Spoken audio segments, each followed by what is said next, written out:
Dr. Sarah Chen was measuring coffee grounds in the observatory's break room when every instrument in the facility started singing. She dropped her spoon as screens lit up with impossible readings. 3 objects had just breached the edge of Earth's atmosphere, moving in perfect formation, their descent controlled and deliberate.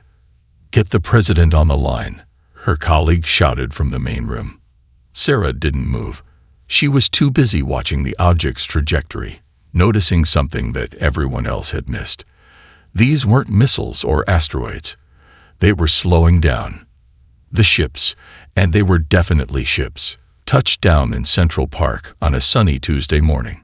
New York's finest had barely finished evacuating the area when the first vessel opened, spreading crystalline petals like a flower in bloom.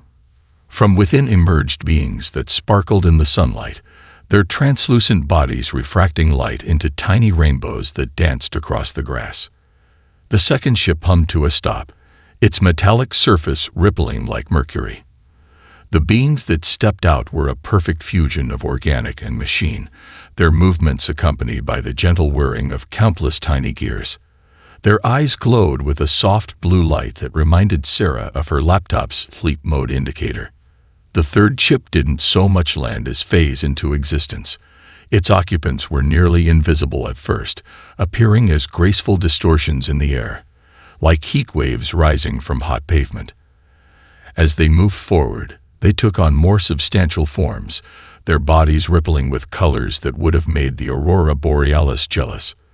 The world held its breath, waiting for the moment to turn dark. Soldiers gripped their weapons. Politicians prepared speeches about standing united against threats. News anchors practiced their grave expressions.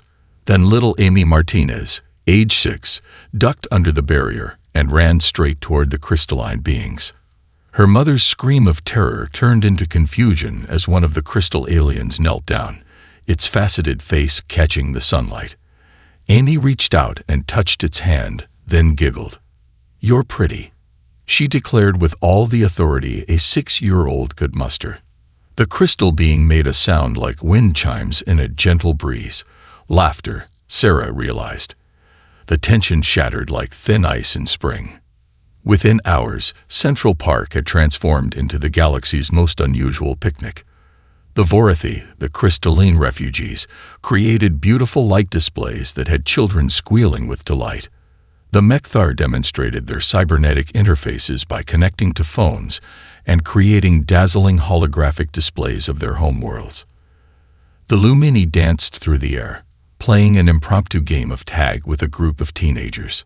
Sarah found herself sitting on a checkered blanket, sharing her observatory's coffee with a Vorathi elder whose name sounded like breaking icicles. Through a hastily coded translation app, she learned they were refugees. Their star was dying, turning their crystal cities into tombs. The Mechthar had fled persecution for choosing to augment their bodies.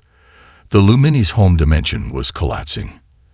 They had chosen Earth after intercepting decades of human broadcasts, not our military might or technological achievements. Our stories. They had watched as humans consistently told tales of overcoming differences, of helping strangers, of choosing hope over fear.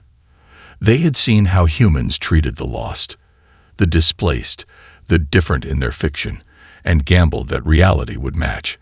As the sun set over New York, food trucks had lined up to serve their first alien customers. A Mechthar was attempting to eat a hot dog without interfering with their breathing apparatus, while a group of Lumini were absolutely fascinated by the concept of cotton candy, watching it dissolve in their energy fields with childlike wonder. Sarah watched as Amy Martinez taught a group of alien children to play hopscotch, their differences forgotten in the universal language of play. Humanity's first contact wasn't marked by gunfire or grand speeches, but by the simple act of sharing dinner with unexpected guests. In the following days, as Earth's government scrambled to form official responses, humanity had already made its choice. Houses opened their doors. Schools welcomed new students who sparkled, hummed, and glowed. Restaurants created new menus that included dishes safe for crystal digestion and energy beings. The day the stars brought gifts to Earth, humanity showed its true strength.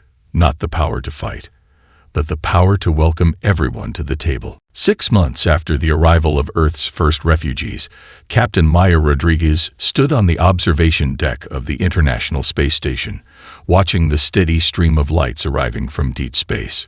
Each light represented another ship seeking sanctuary in the Sol system, drawn by tales of a world that welcomed all. Another Karaxian ship requesting permission to dock, her communication officer reported.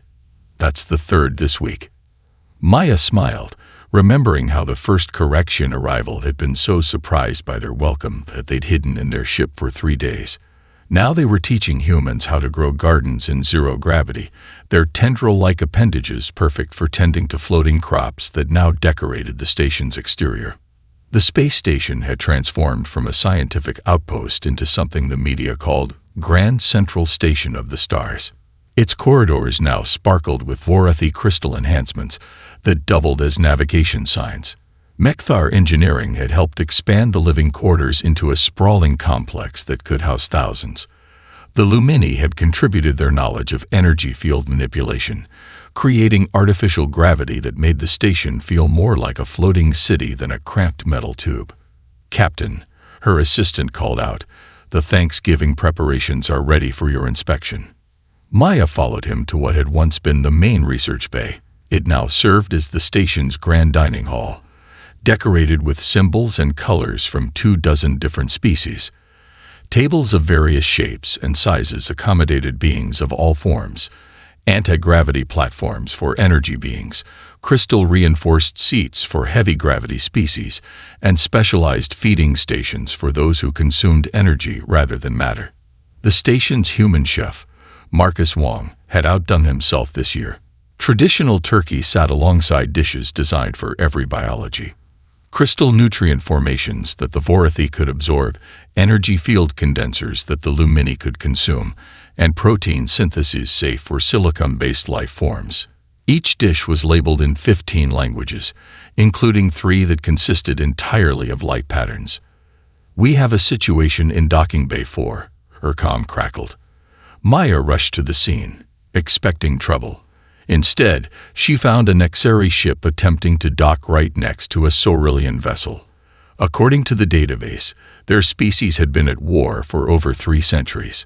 Before she could intervene, both ships' airlocks opened. A Nexari elder, their scales shimmering with age, faced a Sorillian commander, whose bioluminescent patterns indicated high rank. The station fell silent. The Nexari moved first, extending a data crystal. "We brought Pi," the translator rendered in English. "Our scientists spent weeks adapting the chemical composition to be safe for Sorillian consumption." The Sorillian commander's patterns shifted to a frequency Maya had never seen before. We brought drinks, configured for Nexari metabolism." Maya watched as centuries of hostility began to crack under the weight of simple hospitality. By the time she finished her inspection rounds, the 2 species were exchanging recipes and comparing notes on their experiences with human customs. That evening, as the station's vast dining hall filled with beings from across the galaxy, Maya stood to give the traditional Thanksgiving speech.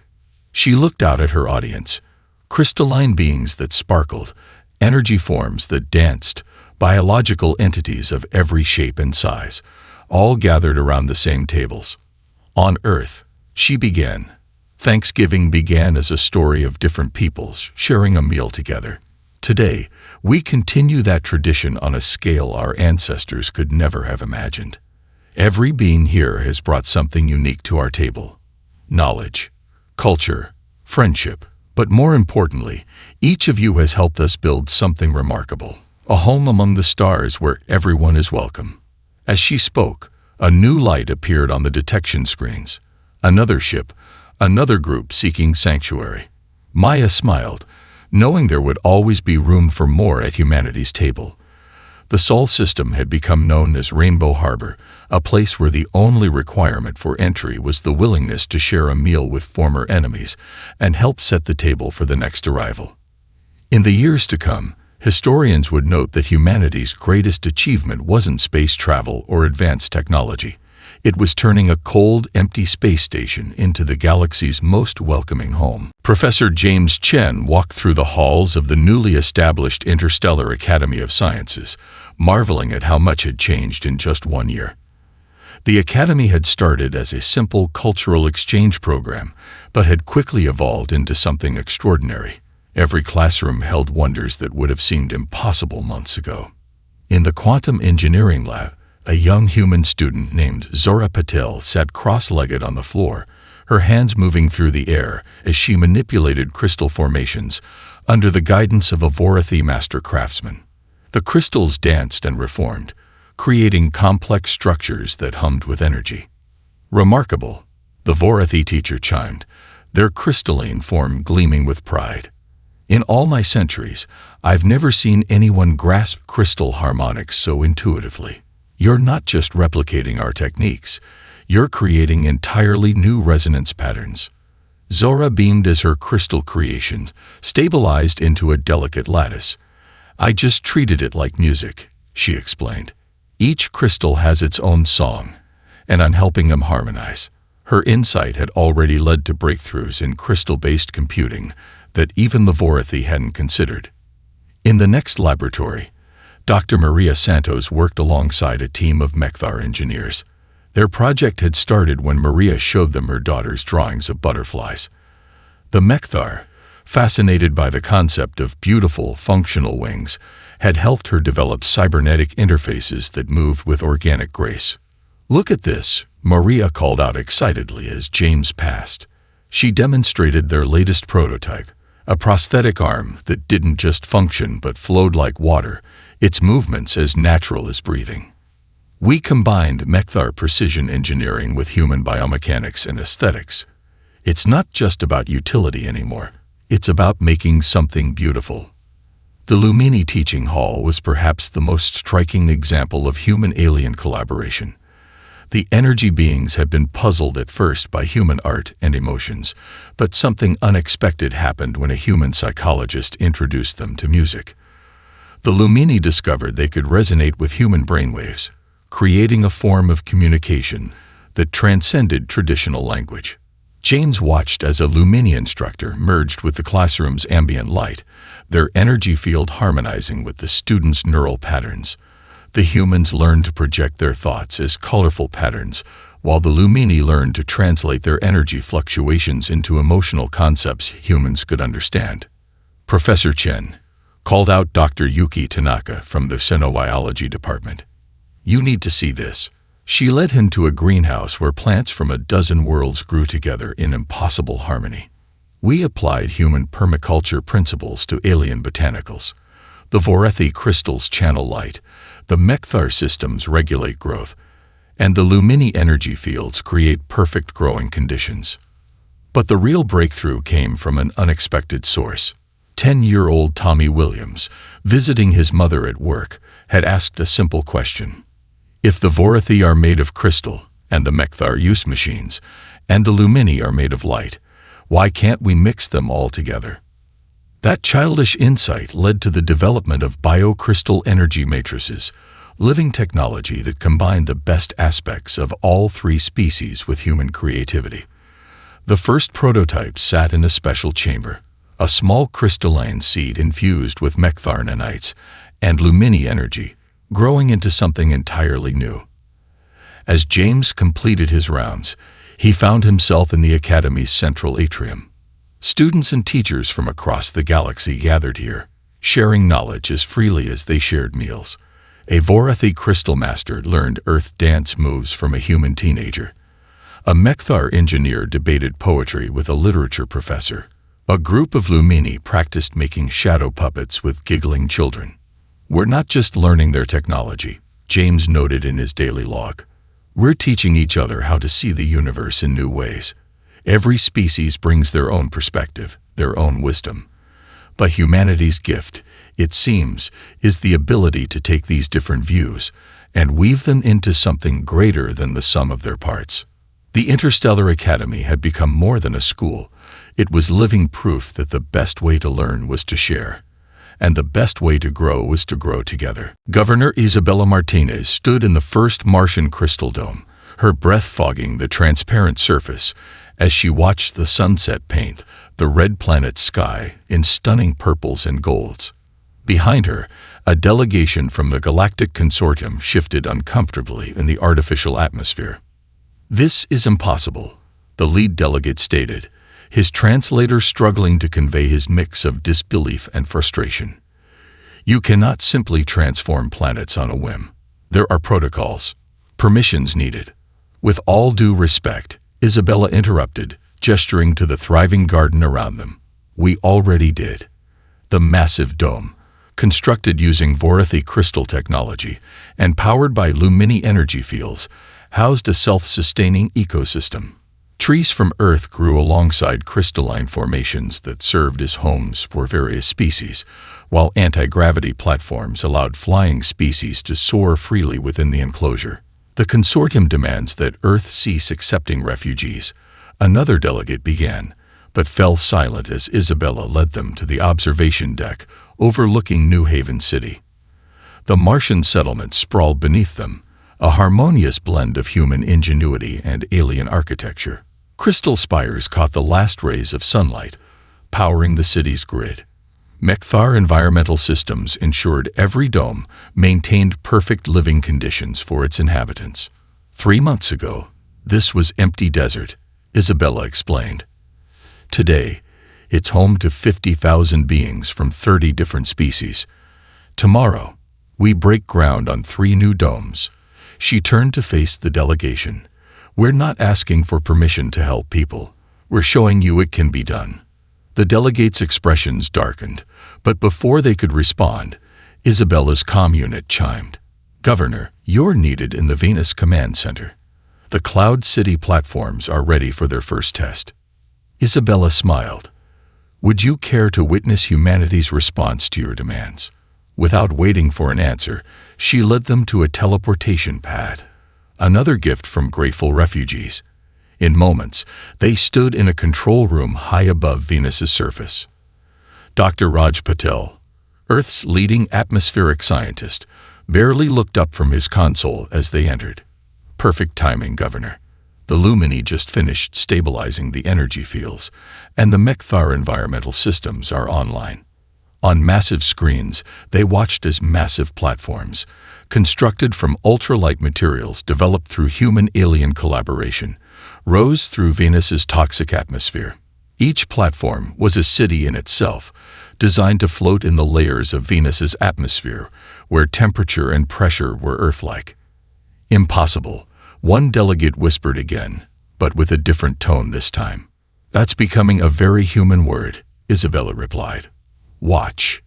The platforms, guided by AI systems that blended human creativity with Mekthar precision, locked into position. Crystal arrays deployed, catching sunlight and converting Venus's harsh atmosphere into usable energy. Within minutes, atmospheric shields shimmered to life, creating habitable zones that could house millions. "And that's just Venus," Isabella continued. "Would you like to see what we're doing with Jupiter's moons, or perhaps the asteroid belt habitats? Every rock, every planet, every corner of our system is becoming a home for those who need one." She pulled up another display showing the system-wide transformation project. Europa's subsurface oceans now hosted aquatic species in vast crystal cities. Ganymede's surface bloomed with enclosed forests. The asteroid belt had become a string of interconnected habitats, each one a sanctuary for different species. "You ask us to stop helping refugees." Isabella's voice was gentle but firm. "You might as well ask the Earth to stop spinning. This is who we are. We see empty spaces and build homes. We see hostile environments and create gardens. We see strangers and welcome them as family." The lead delegate studied the displays, his expression unreadable. "And if we try to stop you?" Isabella's smile never wavered.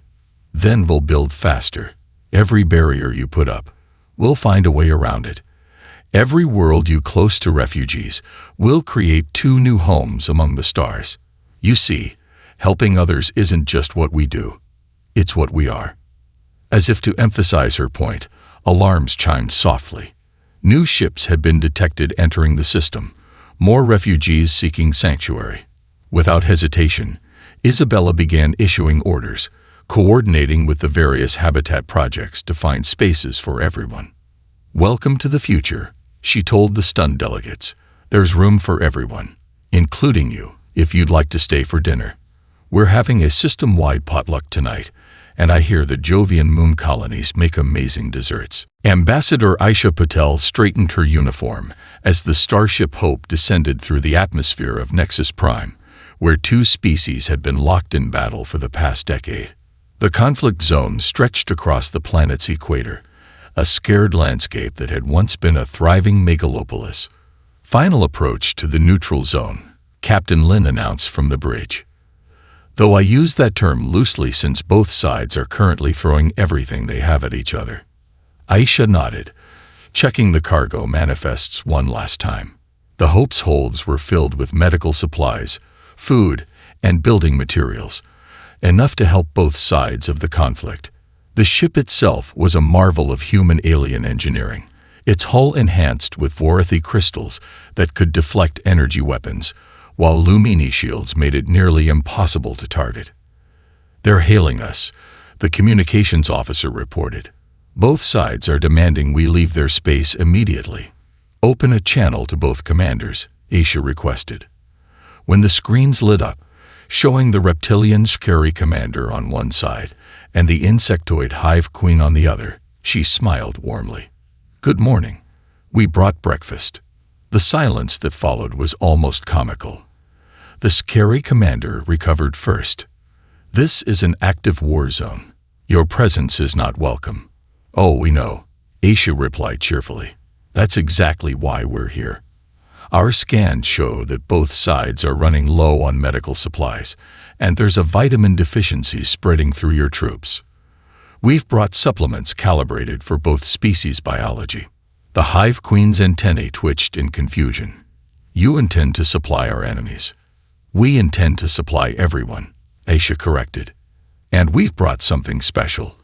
Our chef spent weeks perfecting recipes that both your species can enjoy. I propose a meal together. You can shoot at each other afterward if you still want to." Before either leader could respond, the Hope deployed its medical pods, dozens of small vehicles, each staffed by human doctors and their alien colleagues, headed toward field hospitals on both sides. Another wave of pods began distributing food and supplies to tired troops. "This is interference." The Shkari commander protested, but Aisha noticed he wasn't ordering his forces to fire on the medical pods. "Actually, it's lunch," she replied. "I highly recommend trying the new protein bars we developed. They're compatible with both Shkari and hive digestive systems, and they taste like that fruit both your peoples cultivated before the war. You remember the golden orchards that used to grow along the equator?" Both leaders fell silent, remembering. The orchards had been the first casualty of their war, a tragedy both sides still mourned. "We brought seeds too," Aisha added softly, "and agricultural experts who can help you restore them. The soil has been damaged by weapon fire, but we've developed new treatment methods. The orchards could bloom again, if you're interested." Hours turned into days. The Hope remained in orbit, continuing to provide aid. Human doctors treated the wounded without asking which side they fought for. Engineers helped repair civilian infrastructure. Scientists worked to restore damaged ecosystems. A week later, Aisha stood in a makeshift dining hall, watching as Shkari and hive soldiers cautiously shared a meal. The protein bars had been a success, and conversations about the old orchards had led to discussions about other things lost to the war.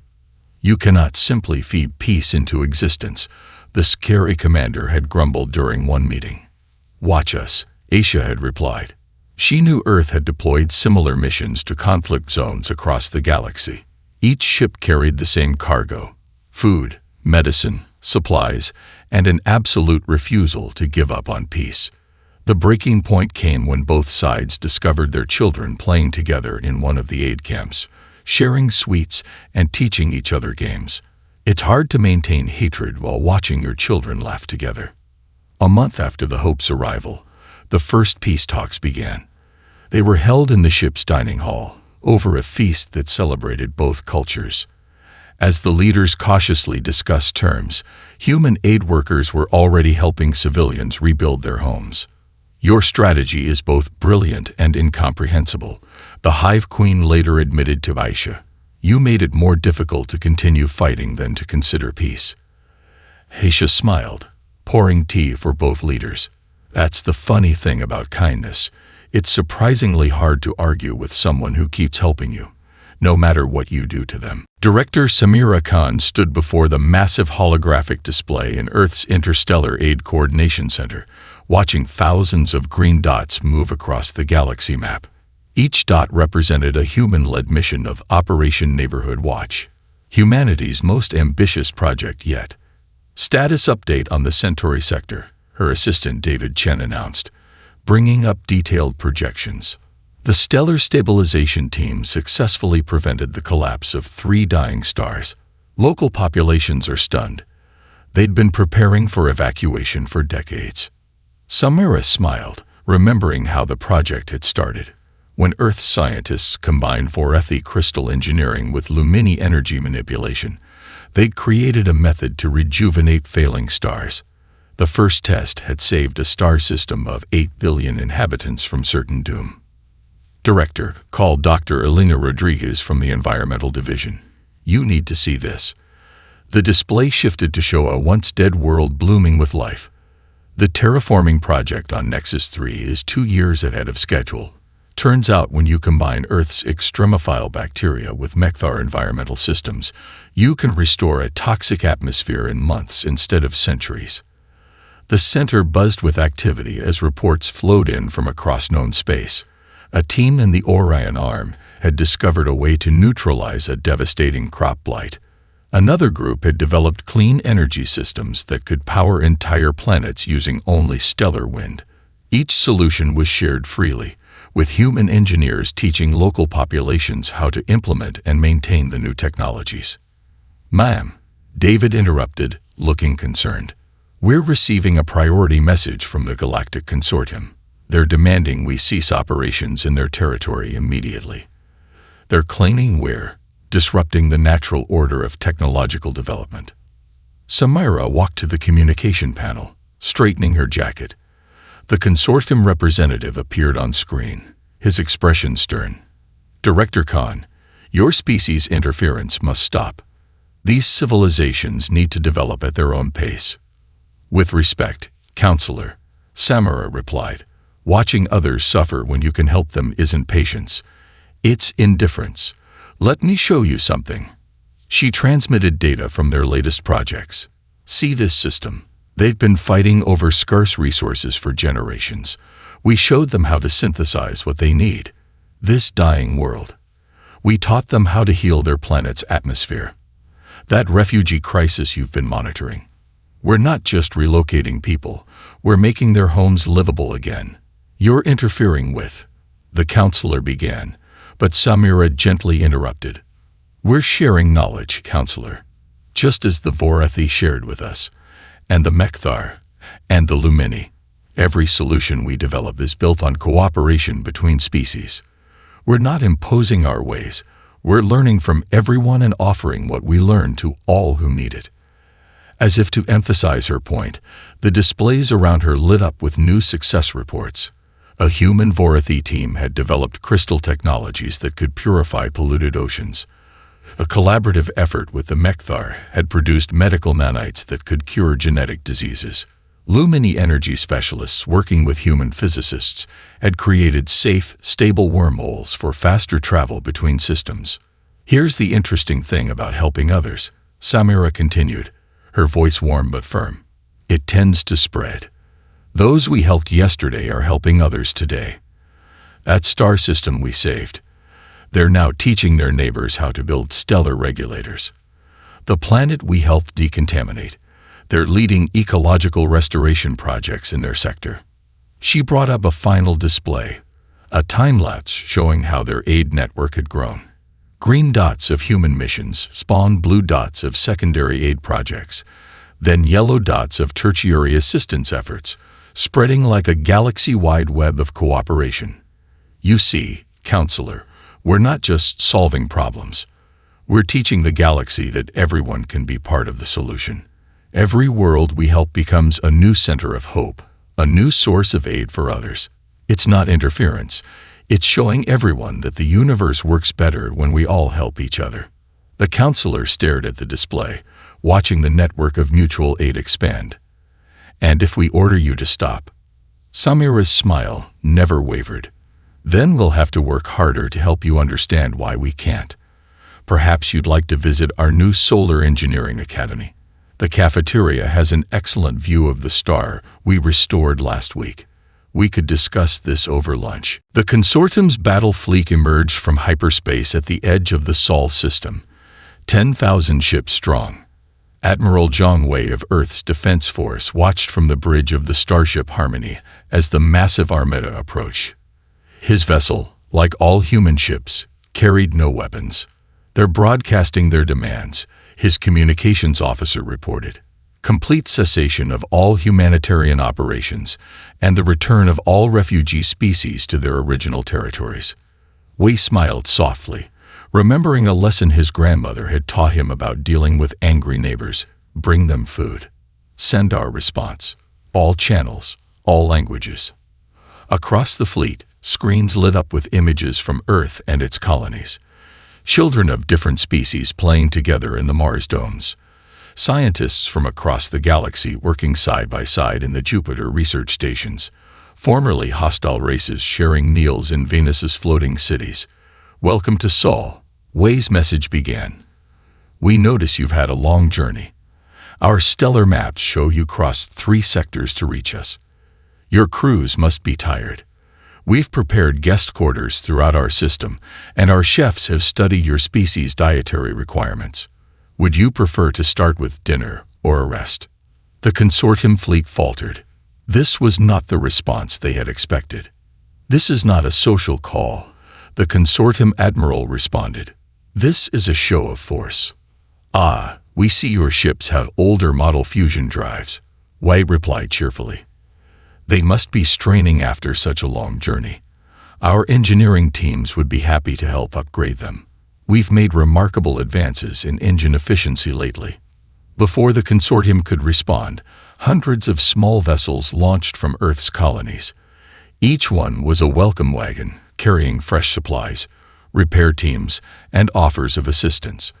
The teams, made up of humans and various refugee species working together, approached the consortium ships with cheerful professionalism. Sir, one of the consortium captains reported to their admiral, the humans, they're delivering care packages. My crew is reporting receipt of fresh food, engineering schematics, and tourist maps of the solar system. Wei watched as confusion spread through the consortium fleet. It's hard to maintain an aggressive posture when someone is genuinely concerned about your comfort and well-being. The welcome wagons continued their work, offering everything from engine upgrades to recipes for comfort food from the consortium worlds. You do not seem to understand. The consortium admiral tried again. We have come to stop your interference in galactic affairs. Oh, we understand, Wei responded. You've come because you're worried about change. Change can be scary. Would you like to see what we're actually doing? We have tours leaving every hour. The sunset from the Mars observation deck is particularly beautiful this time of year. That's when the consortium fleet noticed something else. Earth's defensive capabilities weren't built on weapons, but on generations of grateful refugees sharing their knowledge. Vorathi crystals enhanced their shields beyond anything the consortium had seen. Mechthar engineering had revolutionized their propulsion systems. Lumini energy manipulation had given them control over space-time itself. Your weapons won't work here anyway, Wei added gently. We adapted our shield technology to automatically convert hostile energy into something useful. Your biggest weapons would just give us free power for about a month. We find it's better to turn confrontation into cooperation. He gestured to his crew, and the screen showed more images, former enemies working together on environmental restoration projects.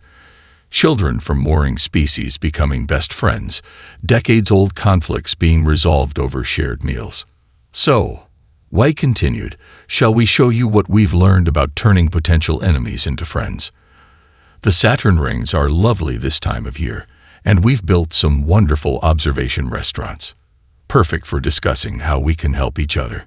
The consortium admiral was silent for a long moment. Throughout his fleet, crews were already interacting with the welcome wagons, sharing stories and meals, discovering that the soft humans had created something unprecedented in galactic history, a civilization built entirely on helping others. Perhaps, the admiral finally said, we could start with dinner. Wei smiled. In the end, that's how most conflicts ended in the Sol system, not with battles, but with people from different worlds sharing a meal and discovering they had more in common than they thought. On the 100th anniversary of First Contact Day, young Sofia Martinez stood on the observation deck of Harmony Station, watching ships arrive from across the galaxy. Each vessel carried representatives coming to celebrate what historians now called the Great Transformation. Behind her, her great-grandmother Amy. The same Amy who had first welcomed the Vorathi with a child's innocent kindness, smiled at the spectacular view. Tell me the story again, great-grandma, Sophia asked, her eyes reflecting the light of 1,000 ships, about how humans changed the galaxy. Amy laughed, the sound chiming off the Vorathi crystal walls. We didn't change it, sweetheart. We just reminded everyone how to be kind to each other. She pointed to a passing ship, its hull gleaming with interactive crystal patterns. See that design? That came from when we helped the Vorathi save their dying star. They were so grateful, they taught us everything they knew about crystal engineering. Sophia watched as the ship communicated with others through beautiful patterns of light, and that's why all ships can talk to each other now. Exactly. The Mekthar added their engineering expertise, the Lumini contributed their energy manipulation, and humans. Amy's eyes twinkled.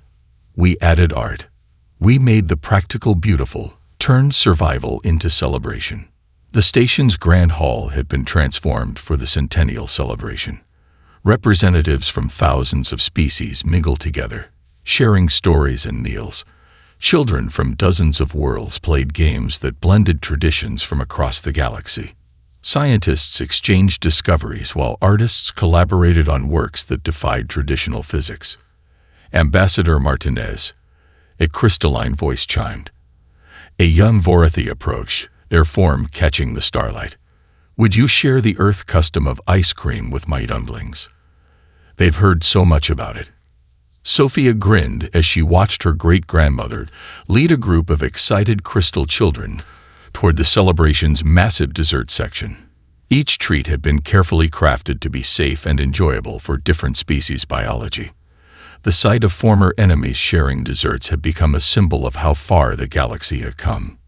Near the center of the hall, the current Earth president was deep in conversation with the consortium's supreme chancellor, not about politics or power, but about a new project to create art installations in dying star systems, turning potential disasters into stunning stellar sculptures that would last millennia. The humans taught us that power isn't about control, the chancellor was saying. It's about how many people you can help, how many worlds you can heal, how many lives you can touch with kindness. Across the hall, a group of children caught Sophia's attention. A young Mekthar was teaching human kids how to interface with simple machines, while a Lumini child showed others how to dance with light. A Vorathi youngster carefully grew tiny crystal gardens as gifts for their friends. See that? Amy had returned, ice cream in hand. That's the real victory. Not the technology, not the terraformed worlds, not even the saved stars. It's that children across the galaxy now grow up knowing that helping others is the most natural thing in the universe. The celebration reached its peak as the station aligned with Earth's sunrise. The combined light of thousands of ships created a spectacular display, each vessel contributing its own pattern to a galaxy-spanning light show. Vorathi crystals amplified the display, Mekthar systems coordinated the patterns, and Lumini energy beings danced through the lights, turning space itself into an art gallery. We were never the strongest or the most advanced, Amy told her great-granddaughter softly. But we were stubborn about being kind. When people tried to stop us from helping, we just helped harder. When they threatened us, we offered them dinner. When they pointed weapons at us, we taught their children art. Sophia watched as a new ship arrived. Refugees from a recently discovered system. Without hesitation, welcome wagons launched to greet them, carrying supplies, translators, and invitations to the celebration. That's humanity's real legacy, Amy concluded, wiping a happy tear from her eye. We didn't just make friends across the stars. We taught the galaxy that everyone is worth helping, every voice worth hearing, every hand worth holding. And once you learn that lesson, well, she gestured to the spectacular view of ships, stars, and smiling faces of 1,000 species. It turns out the galaxy is big enough for everyone to be wonderful together.